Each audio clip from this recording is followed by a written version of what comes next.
Well, hi guys, it's Monday morning. It's time for my little weekly breakfast stout al fresco. Let's have a think. Well, last week we had some high winds, and there's plenty of evidence of that in these woods. Some trees have been brought down. It's looking good, sounding good, the weather's nice, incredibly mild. Unfortunately one tree came down, and I'll more on that later, but I shall pan around now, and if you look over there, tree down. Well, be back in a minute. Well folks, this is the power of nature. This was once a beech. Definitely is a widow maker. Pan round.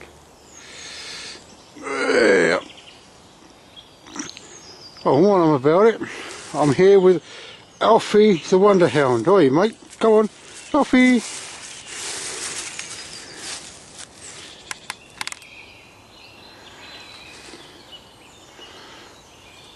There we go. Oh, and there's some spiny oak. Oh, but come down, and I shall pan up again.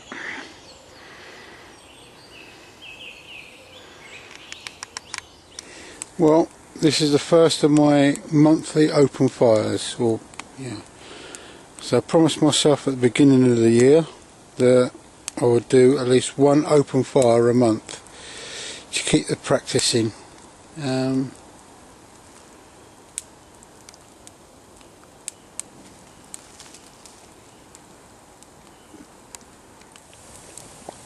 Well, there you go, a fruity nutty polenta today for my breakfast. I'm going to have some fried mushrooms and halloumi in a little while. But I thought I'd have a change from egg sandwiches. Get a bit fed up with those.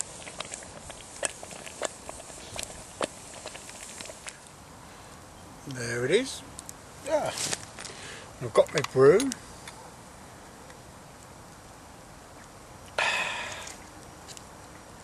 A little spoon. I'm trying to get away from the having a fry up type. Eat out when I come out. I want to change it. I do like polenta. It's quite have a porridgey consistency. This is quite sloppy, this one. But it's quite nice. Again, something like polenta. It's a neutral food. So you can either make it sweet or savoury. Today I've made it a little bit of both. No sugar in it, but I've got raisins and I've got hazelnuts in it, and I've got a some seasoning, which is herb amare, sort of like herb salt. Very nice. So, bon appetit. Really nice. Stoked old boilers up. It's not bad out here today. It's around about between 8 and 10 degrees, so it's quite mild and it's dry. And I will see you in the next frame, in the next sequence. I'm going to turn the thing off and enjoy this, because I'm sure you don't want to see a bald-headed old coot eating his breakfast. Thought, wow, while I'm waiting for this second brew, I'm going to make one of those. I'll tell you what it is in a minute. It's all part of bushcraft, or the crafting side of bushcraft.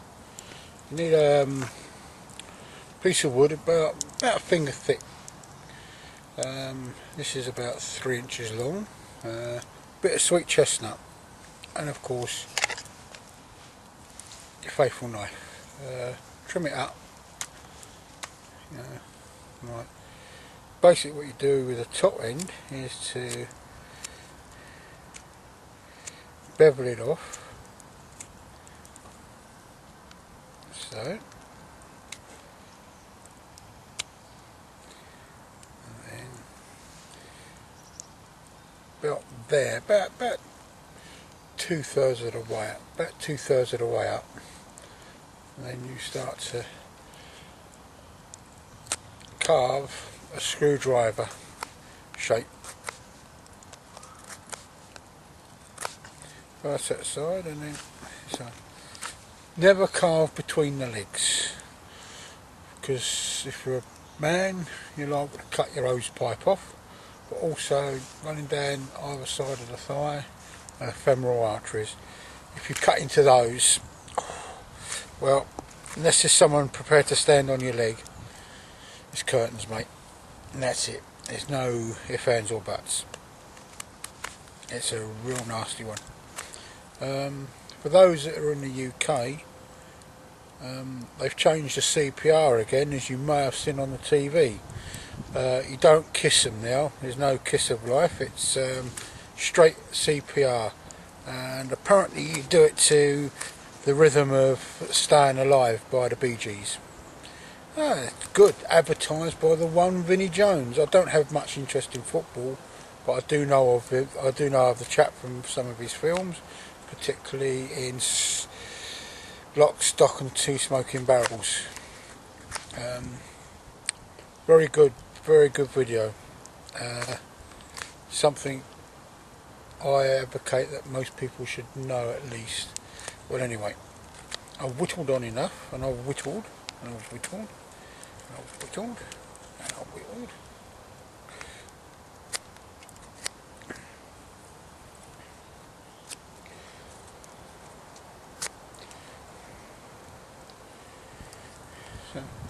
So you want it about that thick.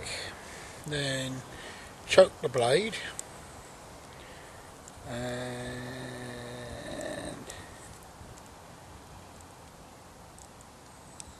in the centre you cut a V shape. Oops. I'll be back in a second. I tend to use trees sometimes to do this. It's support basically.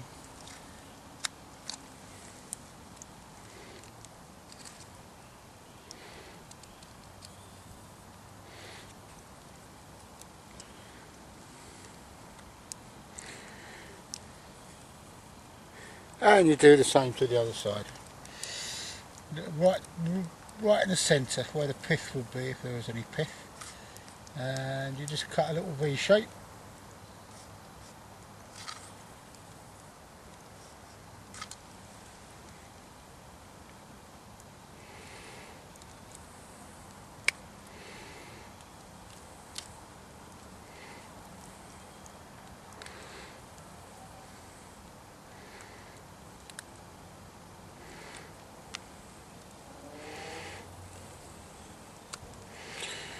Little notch in the top,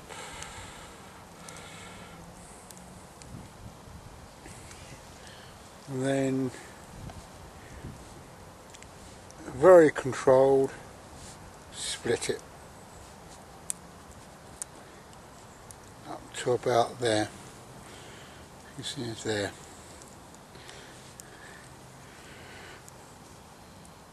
Open out your V cut a bit more. And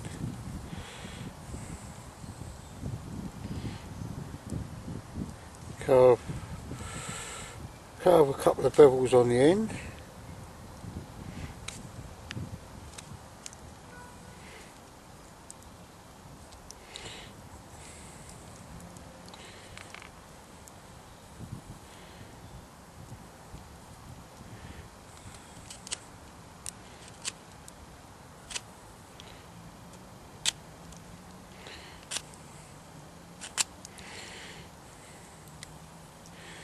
Put your knife away.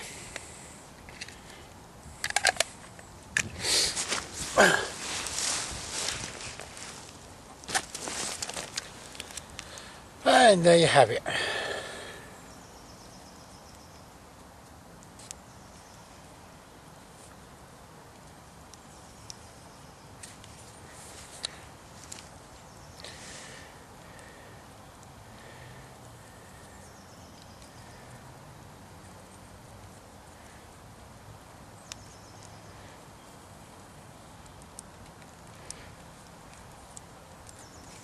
One, and where's the other one?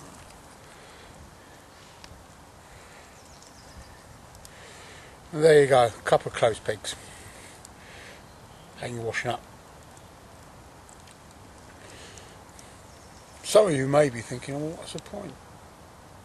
Well, you might have to do some washing out in the backwoods, so you need to hang your shirts up or whatever, but it's also good practice for your knife skills.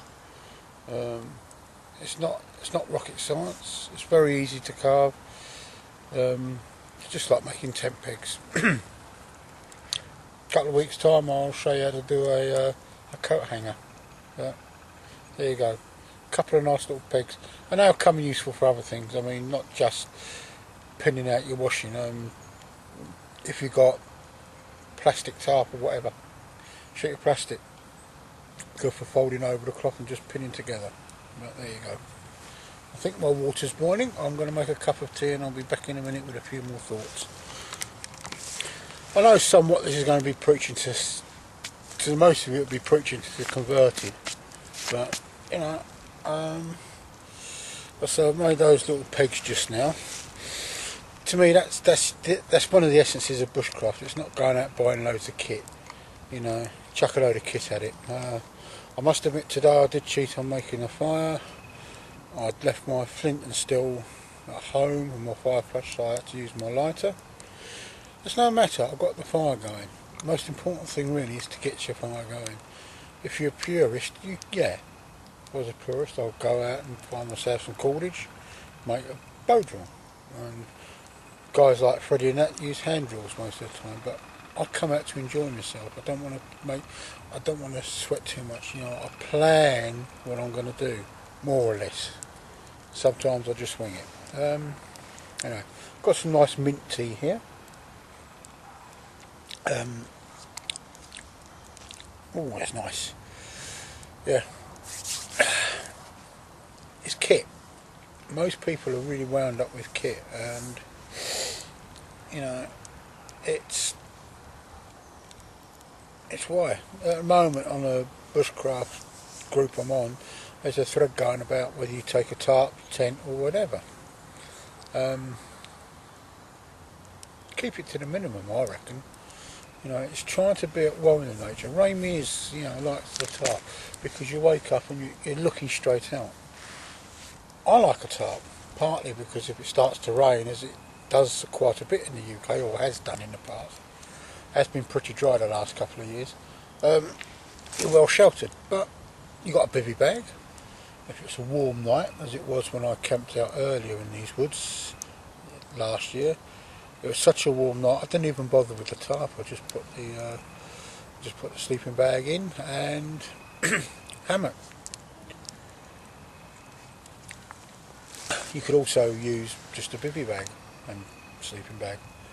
You know, it's not rocket science, but you know, I do urge people not to get caught up in the gear trap.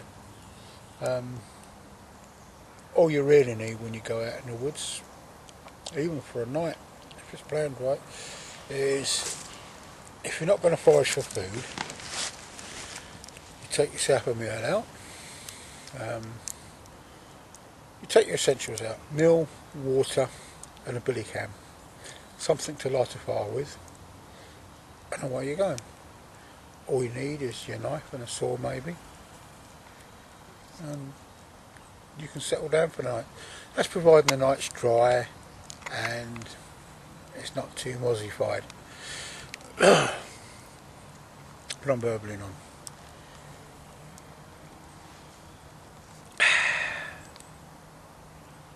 It's good, it's quiet. I can hear the traffic. I mean, it's quite urban round here. This is about 48 acres of woodland.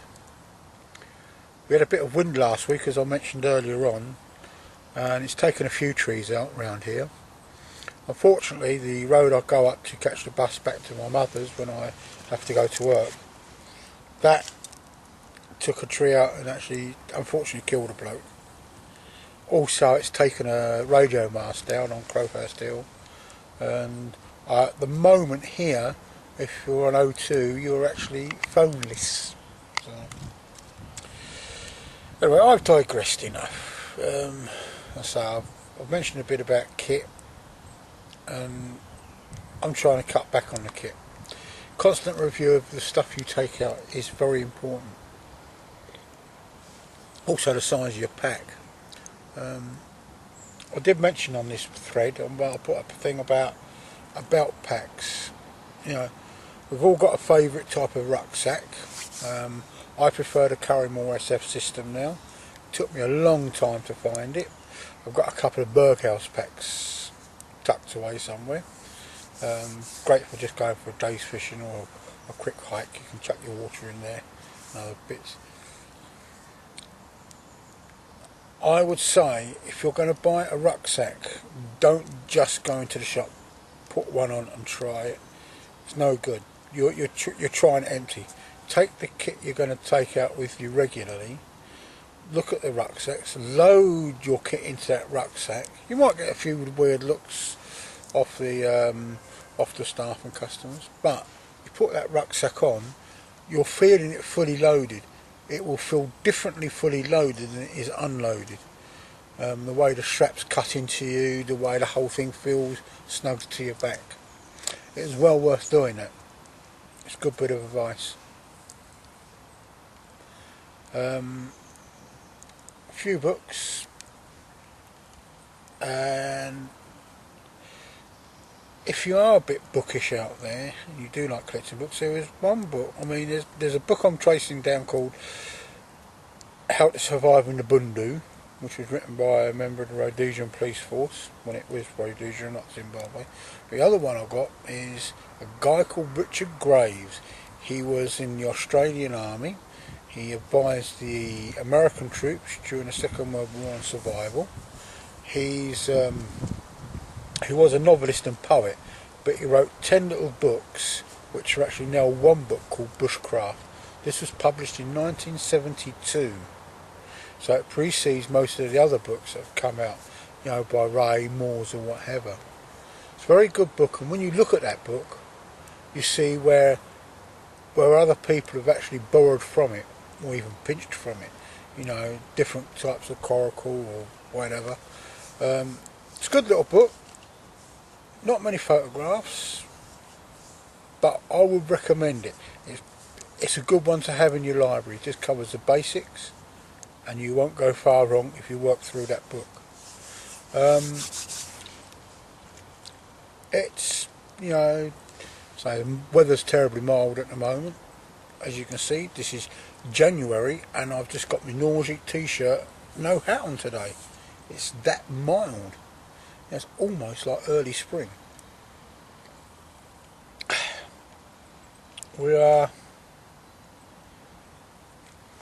I'm having a couple of nights out in a few weeks. Just an overnight, maybe here, maybe move a bit further into the woods. I feel a little bit exposed here. The bracken's been blown down a bit. I can see some of the footpaths. Practice some of my skills, but just getting out. Bushcraft is far more than just sitting around our campfire. This is the virtual campfire. We sit around this and we give our little videos out. Anyway, that's it for now. I'll catch you down the line. I've burbled on enough, and I just want to go and enjoy a little bit of this woodland, what have you. Bye!